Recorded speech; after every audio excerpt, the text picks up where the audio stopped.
தீராத ஹாப்பினஸ், தீராத பிரச்சனைகள் அப்படிங்கிற மாதிரி எதுவுமே கிடையாது. வாழ்க்கையை சமாளிச்சுக்கிட்டு சாக்ரிஃபைஸ் பண்ணிக்கிட்டே தான் இருக்கணும் அப்படிங்கிற மாதிரி ஒரு அமைப்பு எல்லா துலாம் ராசினியர்களுக்கும் இருக்கு. இது பொதுவான ஒரு பலன். நான் நிறைய துலாம் ராசி ஜாதகத்தை பார்த்துட்டேன். யாருமே ரொம்ப ஹாப்பியாவோ, ரொம்ப சந்தோஷமாவோ, ரொம்ப மன நிம்மதியாவோ எந்த சூழ்நிலையிலுமே கடந்த 10 வருஷமா இல்லை. 7.5 சனி அப்படிங்கிறது அப்படிங்கிறது எல்லாருக்கும் 7.5 வருஷம் தான் இருக்கும். ஆனால் துலாம் ராசிக்கு 10 வருஷம் இருந்த மாதிரி ஒரு கஷ்டத்தை உருவாக்கியிருப்பார். செல்வ செழிப்போடு இருந்த துலாம் ராசினியர்கள் நொடிஞ்சு போயிருக்காங்க. ஒரு 10 வருஷம் சனி பகவானால பிரச்சனைனா 2 வருஷம் ராகு கேதுவால பிரச்சனை. சரி, 2 வருஷம் ராகு கேதுவால பிரச்சனை அப்படின்னா கடந்த ஒரு வருடமாக குரு பகவானால பிரச்சனை. இப்படி மாற்றி மாற்றி எந்த கிரகமும் தொடர்ச்சியாக இவருக்கு பாசிட்டிவாக இருந்தே கிடையாது. இப்போ பார்த்தீங்கன்னா அர்த்தாஷ்டம சனி அப்படிங்கிறது முடிஞ்சுது. அர்த்தாஷ்டம சனி முடிஞ்சுதா அஷ்டமத்தில் குரு வந்தது. அதே மாதிரி 7.5 சனி முடிஞ்சுதா ராகு போய் 8ல் உட்கார்ந்தாரு. என்ன விஷயங்கள் மனசை உடைக்க முடியுமோ, எந்த விஷயங்கள் ஒரு என்ன சொல்றது ஹார்ட் ப்ரோக் பண்ற மாதிரி, நம்ம இருதயமே நொறுங்கி போற மாதிரி சில சம்பவங்கள் நடக்கும். ஆனா அந்த எல்லா சம்பவங்களையும் தாண்டி வாழக்கூடிய வல்லமை ஒவ்வொரு துலாம் ராசினியர்களுக்கும் இருக்கு அப்படின்னு சொல்லலாம். சனி பகவான் செழிப்போடு செல்வங்களை அள்ளி தருவார் அப்படின்னு சொல்லுவாங்க. ஆனா என்னவோ அனைத்து காரியங்களிலும் சராசரியாக கூடுதல் நேரத்தை ஒதுக்கி கூடுதல் செலவினங்களை பண்ணா மட்டும்தான் துலாம் ராசினியர்களுக்கு எல்லாமே கிடைக்கும் அப்படிங்கிற மாதிரி ஒரு விதி வந்துருச்சு. இந்த 2024 என்ன செய்ய போகிறீர்கள்? ஏன்னா ஒரு பாதி உங்களுக்கு மன நிம்மதியை கொடுக்கல, 2ஆம் பாதி என்ன செய்யும்?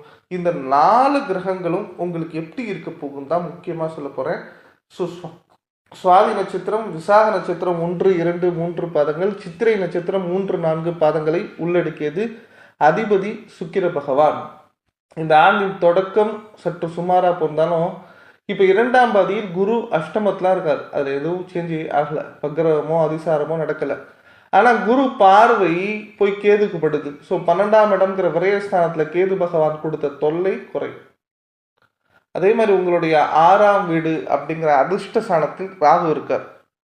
ஸோ ராகு அப்படிங்கிறது செல்வ செழிப்பை கண்டிப்பாக இனிமேல் உருவாக்குவார். ஏன் இவ்வளோ நாளாக உருவாக்கலை அப்படிங்கிறதுக்கான காரணம் அந்த வீட்டுடைய அதிபதி சரியில்லாமல் இருந்தது. அதே மாதிரி சனி பகவானை பொறுத்த வரைக்கும் பார்த்தீங்கன்னா உங்களுக்கு மனசில் சனி பகவானை பொறுத்த வரைக்கும் வக்ரகம் ஆகிறார். இந்த வக்ரகம் ஆகிறதுனால என்ன ஆகும் அப்படின்னு பார்த்தீங்கன்னா நீங்கள் நினைச்ச மாதிரி எல்லா விஷயங்களும் இனிமேல் அடுத்த 4 மாதம் நடக்கும். சனி பகவான் 5ஆம் இடம்ங்கிற பூர்வ புண்ணிய ஸ்தானத்தில் வக்ரகம் ஆகிறார். இந்த பூர்வ புண்ணிய ஸ்தானத்தில் வக்ரகம் ஆகிறதுனால எந்த ஒரு செயலையும் நிதானமாகவும் பொறுமையாகவும் செய்தால் கண்டிப்பாக வெற்றி உண்டுங்க. நான் பொதுவாகவே துலாம் ராசிக்கு வீடியோ போடும்போது 3 விஷயங்கள் சொல்லுவேன். இந்த கோவில் போனால் உங்களுக்கு நல்லா இருக்கும், இந்த விஷயங்கள் செஞ்சால் நல்லா இருக்கும் அப்படிங்கிற மாதிரி சொல்லுவேன். ஸோ இந்த 6 மாதத்தில் திருத்தணி போயிட்டு வாங்க, வியாழக்கிழமை தோறும் குரு வழிபாடு பண்ணுங்க. 3 விஷயங்கள். இப்போ உங்களுக்கு கேது பிரச்சனை அப்படிங்கிறத தாண்டி கேதுவால் ரொம்ப நெகட்டிவிட்டி கிரியேட் பண்ண முடியாது. அப்படிங்கும்போது கீழே பெரும்பள்ளம் ஒரு யமகண்ட நேரத்தில் சென்று உங்கள் பேரில் ஒரு அர்ச்சனை பண்ணிட்டு வந்தீங்க அப்படின்னா துலாம் ராசிக்கு சில தேவையில்லாத சிக்கல்கள், தலைவலிகள், யாருமே சொல்ல முடியாத சம்பந்தம் இல்லாத விஷயத்துல போய் மாட்டிக்கிறீங்க பாருங்க. உங்களுக்கு ஒரு விஷயத்துல சம்பந்தமே இருக்காது, தேவையில்லாத அந்நிய நபர்களால் பிரச்சனை, பேர் கெட்ட பேர் ஆகிறது, பணம் கொடுக்க முடியாம மாட்டிக்கிறது, ரொம்ப மன கஷ்டத்தை உண்டாக்குறது, இந்த மாதிரி சில விஷயங்கள்லேருந்து உங்களை நீங்களே காத்து கொள்ளக்கூடிய அமைப்பு வந்துடும். அதே மாதிரி முடிஞ்ச வரைக்கும் எந்த கோவில் போனாலும் நல்லெண்ணெய் தீபம் ஒன்று போட்டுட்டு வாங்க. அது நிறைய கஷ்டங்களை போக்கி மனதில் நிம்மதியை உருவாக்கும். நம்மளுக்கு இப்போ பெரிய பிரச்சனையாக இருக்குதே குரு பகவான் தான். அஷ்டம குரு முடிஞ்ச வரைக்கும் திட்டை போயிடுங்க, இல்லை ஆலங்குடி போயிடுங்க. இது 2த்துல ஒன்று வியாழக்கிழமை குரு ஓரையில் போயிட்டு வர்றது மட்டும்தான் அடுத்த 10 மாதத்துக்கு சொல்யூஷன். வேறு சொல்யூஷனே கிடையாது. இது போயிட்டு வந்துட்டீங்க அப்படின்னா தைரியமாக தாராளமாக நிம்மதியாக இருக்கலாம். அதை தாண்டி என்னன்னா பிஸ்னஸ் பண்ணுறீங்க துலாம் ராசினியர்கள், வேலை பார்க்குறீங்க, உங்கள் வேலையில் பிரச்சனை வரக்கூடாது, பிஸ்னஸில் பிரச்சனை வரக்கூடாது அப்படின்னா நீங்கள் கண்டிப்பாக அந்த கோவிலுக்கு போயிட்டு வந்திருக்கணுங்க. இவ்வளோ நாள் போகலன்னா உங்களுடைய பிரச்சனைகள் அதிகமாயிருச்சுன்னு அர்த்தம். உங்களுக்கும் கடவுளுக்கும் உண்டான பாசிட்டிவிட்டி குறைஞ்சிருச்சுன்னு அர்த்தம். ஒரு ஜாதகத்தில் தசா புத்தி அப்படிங்கிறது ரொம்ப ரொம்ப முக்கியமான விஷயம். அந்த தசா புத்தி தான் ஒருத்தங்களுடைய வாழ்க்கையை தீர்மானிக்கக்கூடியது. 70% தசா புத்தி, 30% கோச்சாரம். இந்த கோச்சாரத்தில் குரு சரியில்லை. ஸோ இப்போ தசா புத்தியில் மட்டும் அஷ்டமாதிபதி திசையோ புத்தியோ இல்லை உங்களுக்கு 6ஆம் அதிபதி திசையோ புத்தியோ நடந்ததுன்னா ரொம்ப கஷ்டப்படுவீங்க. மனசுல சொல்ல முடியாத துயரம், குழந்தை பாக்கியமாக இருந்தாலும் சரி, வேலை, பொருளாதாரம், எல்லாத்துலேயுமே தொய்வு விழுந்துடும். ஸோ குரு வழிபாடும் நீங்கள் என்ன செய்யணும் அப்படின்னு பார்த்தீங்கன்னா, கேதுக்கு பரிகாரமும் செஞ்சால் அடுத்த 5 மாதங்கள் பிரச்சனை இல்லாமல் ரொம்ப ஸ்மூத்தாக போகும். ரொம்ப ஹாப்பியாகவும் இருப்பீங்க. உங்களோட வாழ்க்கையில் இடம் சம்பந்தப்பட்ட பிரச்சனைகள், கோர்ட்டு கேஸு, தேவையில்லாத நபரால் நெருக்கடி, ஷேர் மார்க்கெட்டில் போன பணம், அடுத்தவங்கள்ட்ட கொடுத்த நம்பி ஏமாந்த பணம், இப்படிங்கிற மாதிரி எல்லா விஷயங்கள்லேருந்தும் ஒரு கிளியர் கட்டான முடிவுகள் நிம்மதிங்கிறது உருவாகும். அதே மாதிரி ஒவ்வொரு துலாம் ராசினியர்களுக்கும் நான் நிறையா விஷயம் சொல்கிறேன். இதுவரை இருந்த கடினமான சூழ்நிலையிலிருந்து விடுபடுவீர்கள். குடும்பத்தில் உற்சாகம் கண்டிப்பாக உருவாகும். புத்திரர்கள், அதாவது உங்களோட பசங்களும் சரி, பேர பிள்ளைகளும் சரி, மகிழ்ச்சியை ஏற்படுத்துவார்கள். நீண்ட நாட்களாக அவங்கள பார்க்கலைன்னா பார்க்கறதுக்கான சூழ்நிலை உருவாகும். நட்பு ஆதரவு கண்டிப்பாக கிடைக்கும். செய்தொழிலை விரிவுபடுத்த பெரிய அளவில் கடன் வாங்குவீர்கள். அந்த கடனை அடைக்கிறதுக்கான சக்தியும் திடமும் ஒரு மோட்டிவேஷனும் கண்டிப்பாக உங்களுக்கு உருவாகும்னு சொல்லலாம். அதே மாதிரி அனைத்து விவரங்களையும் நன்றாக ஆராய்ந்து புரிந்து கொண்ட பிறகு ஒருத்தங்களுக்கு ஹெல்ப் பண்ணுங்க, தெரியாமல் ஹெல்ப் பண்ணாதீங்க. உத்தியோகஸ்தர்களுக்கு வேலை பளு கண்டிப்பாக அதிகரிக்கும். உழைப்பிற்கேற்ற ஊதியத்தை பெறுவதில் தடை ஏற்படாது. நீங்கள் ஒரு கொத்தனாராக இருக்கீங்கன்னா, இல்லை நீங்கள் ஒரு காலால வேலை செய்கிறீங்க, நீங்கள் எந்த மாதிரி பர்சனாக இருந்தாலும் சரி, நீங்கள் ஐடி கம்பெனிலே ஒர்க் பண்ணாலும் சரி, உங்களுக்கு நிம்மதியாக சந்தோஷமாக ஒரு பணம் வருமானா வராது. அதே மாதிரி சக ஊழியர்கள் உங்களிடம் பொறாமை கொள்ளலாம். வேலை பார்க்குற இடத்துல தேவையில்லாத நபர்கள் உங்கள்கிட்ட பொறாமை கொள்வதற்கான வாய்ப்புகள் உண்டு. எடுத்த காரியங்களில் சில சந்தர்ப்பங்களில் காலதாமதம் கூட ஏற்படலாம். அதனால் ஃபீல் பண்ணாதீங்க.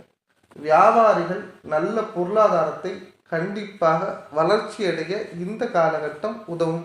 குரு வழிபாடு பண்ணால் மட்டும்தாங்க கொடுக்கல் வாங்கலில் இருந்த சிரமங்கள் மறையும். கூட்டாளிகளிடம் இது ஒற்றுமை அப்படிங்கிறது உருவாகும். வங்கி கடன்கள் சிக்கலின்றி கிடைக்கும். முக்கியமாக அரசியல்வாதிகளுக்கு பதவிகளுக்கு நெருங்கிய நண்பர்கள் மூலமாக சில இடையூறுகள் ஏற்படலாம். அதனால் எவரிடமும் மனம் விட்டு பேசி உங்கள் ரகசியத்தை சொல்லி ரொம்ப நீங்களே போய் பிரச்சனையில் மாட்டிக்காதீங்க. கலைத்துறையினர் சுமாரான வாய்ப்புகளையே பெறுவீர்கள். பெண் குழந்தைகள் கண்டிப்பாக சந்தோஷம் அடையக்கூடிய ஒரு காலகட்டம்.